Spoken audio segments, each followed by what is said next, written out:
i-share ko naman sa inyo ang last day ko as a call center agent kasi I decide guys na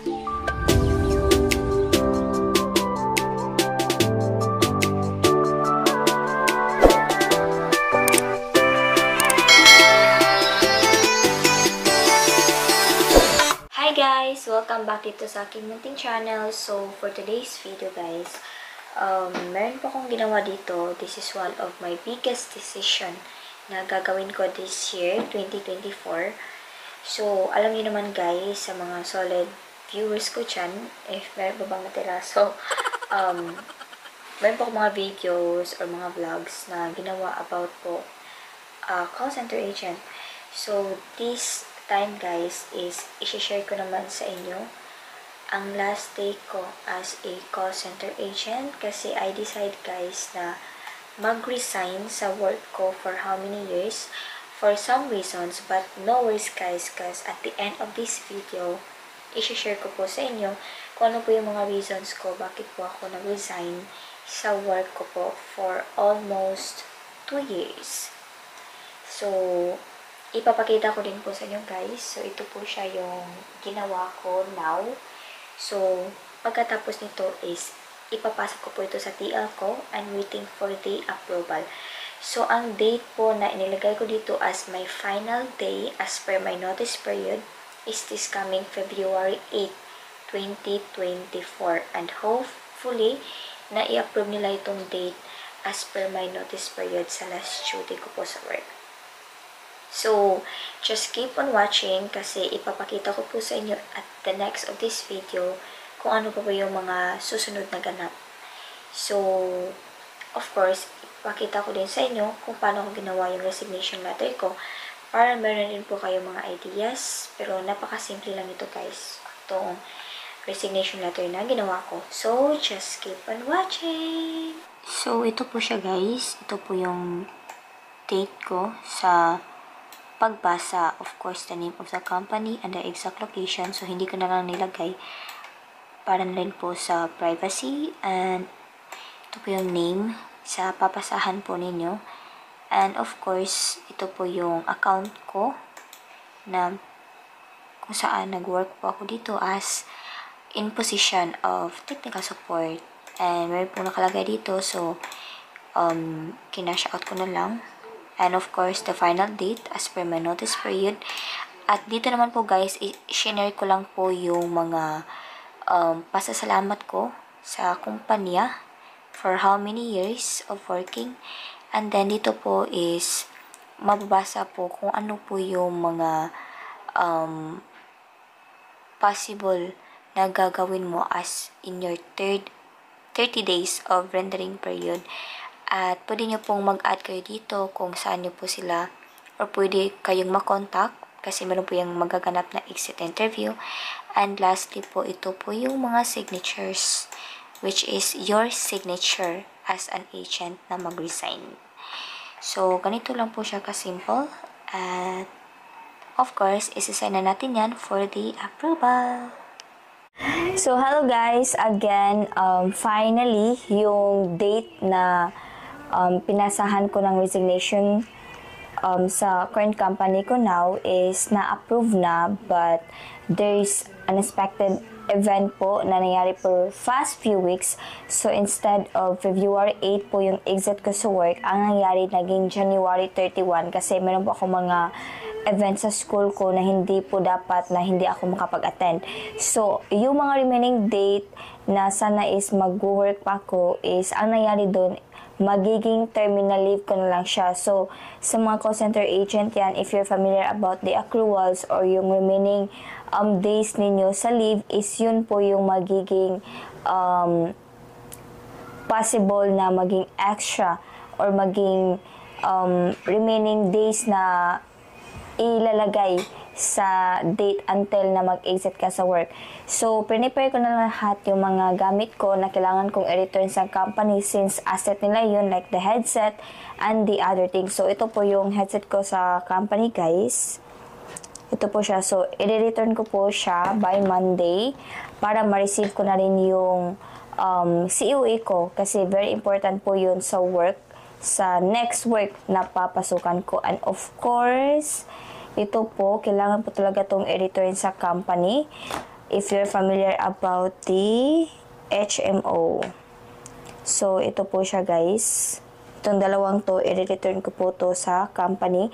Kasi kung meron po kayong mga other requirement na hindi nyo po ma-return sa company, so big possibility po, hindi po nila i-release yung COE mo at saka most especially po sa mga headset or merong mga sira po yung mga things mo or yung computer mo kung ikaw ay work from home setup, kung meron po yung mga sira, yung last pay mo is i-deduct nila po lahat yun.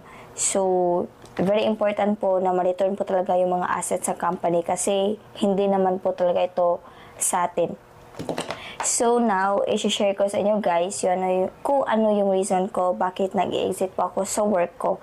So first, hindi po fix yung schedule ko sa OJT and then malayo po yung lugar kung saan po yung work ko at sa OJT ko since isa po akong nagkuha po ako ng course as teacher, so student teacher po ako for the next 4 months.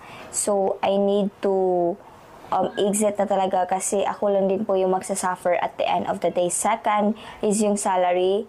I need to find a job na mas higher yung salary kasi marami na pong bayarin. So, yun lang po yung mga reasons ko bakit po nag-exit po ako sa work.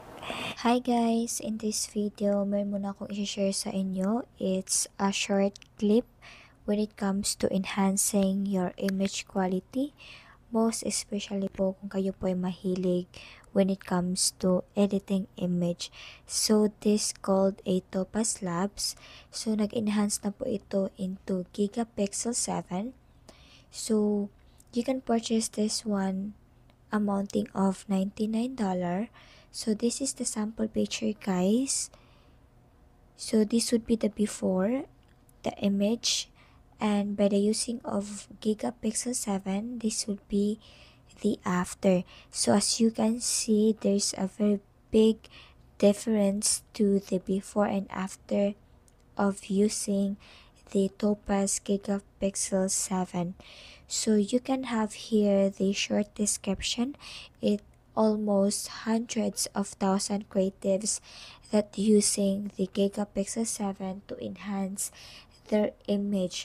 We have here the Amazon, the Apple, the Snap, and Netflix, Microsoft, Nike, and many more. So, I'll show you some glimpse of the Gigapixel 7. So, up to 600 calling world-class AI models. So, makikita natin dito guys kung kaano na niya napaganda ang mga pictures.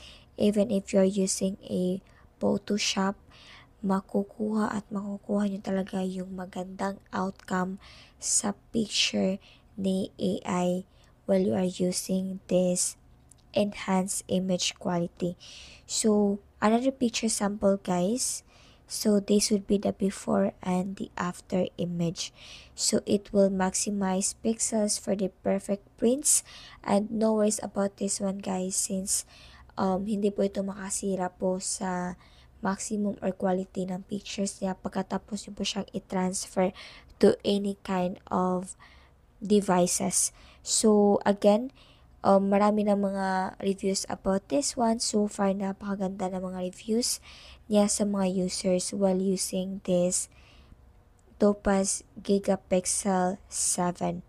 So, it will improve the image generated by the AI and I will conclude this one, the link in my description box. So, 5:30 PM, medyo napaga po ako dito sa work dahil galing po ako sa school. So, wala nasa biyahe ako dito guys. Naramdaman ko na talaga na ang lungkot kasi this is my last day as working in a BPO. And then, at the same time po, is grateful po ako talaga sa company na pinagtatrabahuan ko. So, for my almost 2 years working in a BPO guys, ang dami kong mga realization na hindi talaga lahat ay permanent at while nagtitake po ako ng calls dito guys, kinalingan ko talaga na masolve yung issue ni customer at nakakamiss at mamimiss ko talaga itong moment na to na magtitake ng calls kasama yung mga kaibigan ko, magchika-chika at the same time po is grateful kasi ang dami ko talagang natutunan as almost 2 years of working in a BPO industry as still a working student that time. So, ito po yung product guys. So, mamimiss ko talaga to. Ang dami kong memories dito with my friends. So, ito pala yung station ko guys. Diyan po ako nagtitake ng calls. At itong buong prod is mamimiss ko talaga kasi dito ko nakilala yung mga kaibigan ko, yung mga TL ko at pati na rin yung mga tao na tumulong sa akin na mag-grow here in a BPO. So, yun lang po yung ma-share ko sa inyo at again, hindi na po ako nag-work in a BPO as of now. So, maghahanap na lang po ako ng iba na medyo malapit sa situation ko ngayon kasi napaka-conflict talaga, but no worries guys, since I'll still update you about my journey pero hindi na talaga siya when it comes to BPO, but no worries guys kasi soon basta maging okay na lahat, babalik po ako sa pagiging call center agent, but as of now I need to focus myself sa school ko since I'm a graduating student. So, yun lang po guys yung share ko as of now. So, if you have further questions, don't hesitate to comment down below kasi sasagutin po ko yan. So, dito lang po muna guys and bye for now and thank you for watching and don't forget to like, share, subscribe to my YouTube channel. Bye guys!